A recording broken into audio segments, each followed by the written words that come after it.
प्रतीत हो रहा है। मैं निवेदन करूं, कौरवों की सभा में द्रौपदी को निर्वस्त्र किया जा रहा है। हाँ हाँ, द्रौपदी को निर्वस्त्र किया जा रहा है और सब बैठे हैं महाराज। 5-5 पति बैठे हैं, गुरु द्रोणाचार्य बैठे हैं, पितामह भीष्म बैठे हैं, कृपाचार्य बैठे हैं और भी बड़े बड़े योद्धा बैठे हैं। द्रौपदी सबको पुकारती है, सबकी तरफ सागर कहती है, पितामह की तरफ कहती है, पितामह आपके ब्रह्मचर्य पर धिक्कार है। क्या इसी दिन के लिए ब्रह्मचर्य धारण किया था कि अपनी बहू को निर्वस्त्र अवस्था में देखो? अर्जुन की तरफ जाती है, कहती है, अर्जुन तुम्हारे गांडीव पर धिक्कार है। पितामह भीष्म की तरफ जाती है, कहती है, तुम्हारे ब्रह्मचर्य पर धिक्कार है। नकुल सहदेव के पास जाती है और कहती है, तुम्हारे भाले पराक्रम पर धिक्कार है। धर्मराज युधिष्ठिर की तरफ जाती है और कहती है, तुम्हारी सत्यवादिता पर धिक्कार है। पहले सबको पुकारा, सबके सिर महाराज लज्जा से झुके हुए हैं, क्योंकि सब दुर्योधन के दास बन गए। इधर मेरे प्रभु भोजन कर रहे थे, हाँ भगवान भोजन कर रहे थे, माता लक्ष्मी पंखा कर रही थी, माता रुक्मिणी। भगवान उठते हैं बैठते हैं, उठते हैं बैठते हैं। माता जी ने,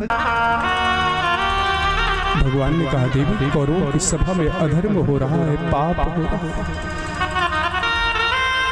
मेरी कृष्णा को, भगवान कृष्ण द्रौपदी को ठाकुर जी प्यार से कृष्णा बुलाते थे। कृष्णा, कृष्णा को द्रौपदी को निर्वस्त्र किया जा रहा है। देवी मुझे याद है एक बार शिशुपाल का वध करते समय मेरे अंगूठे से थोड़ा सा रक्त निकल गया था। कोई कह रहा है औषधि ले आओ, कोई कह रहा है मलहम ले आओ, कोई कह रहा है पट्टी ले आओ, कोई कह रहा है दवाई ले आओ। बगल में खड़ी थी द्रौपदी। द्रौपदी ने न आओ देखा न ताओ देखा, तुरंत अपने साड़ी के पल्लू को फाड़ दिया और भगवान के हाथ में बांध दिया। भगवान ने कहा, और कोई साधारण साड़ी नहीं थी, 2-3 हजार रुपए वाली। ये वो साड़ी थी जो देवराज इंद्र की पत्नी देवी सची ने द्रौपदी को गिफ्ट किया था। आज वो साड़ी द्रौपदी ने पहनी। तुरंत अपनी साड़ी को फाड़ दिया और भगवान के अंगूठे में बांध दिया। भगवान ने कहा, कृष्णा द्रौपदी इसकी जरूरत नहीं थी, पर बहन तुमने मेरे थोड़े से घाव के लिए, छोटे से घाव के लिए अपनी रेशम की साड़ी फाड़ दी है। जिस दिन तुझे वस्त्रों की जरूरत पड़ी, वस्त्रों की हम पार लगा देंगे।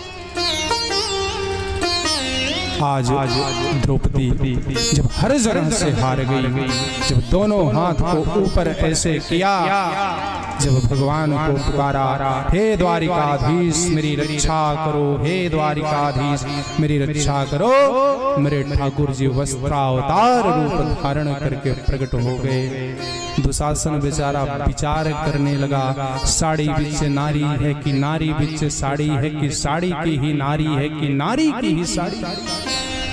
खींचते खींचते गिरकर बेहोश हो गया, मूर्छित हो गया, पर द्रौपदी को निर्वस्त्र नहीं कर पाया। गोस्वामी जी ने विनय पत्रिका में लिख दिया, 10,000 गज बल थक्यो, घटो न 10 गज चीर। 10,000 हाथी का बल था दुशासन के पास, लेकिन द्रौपदी को निर्वस्त्र नहीं कर पाया। तो जब तक जीव को इस जगत पर भरोसा रहता है, तब तक वह जगन्नाथ की कृपा से वंचित रहता है।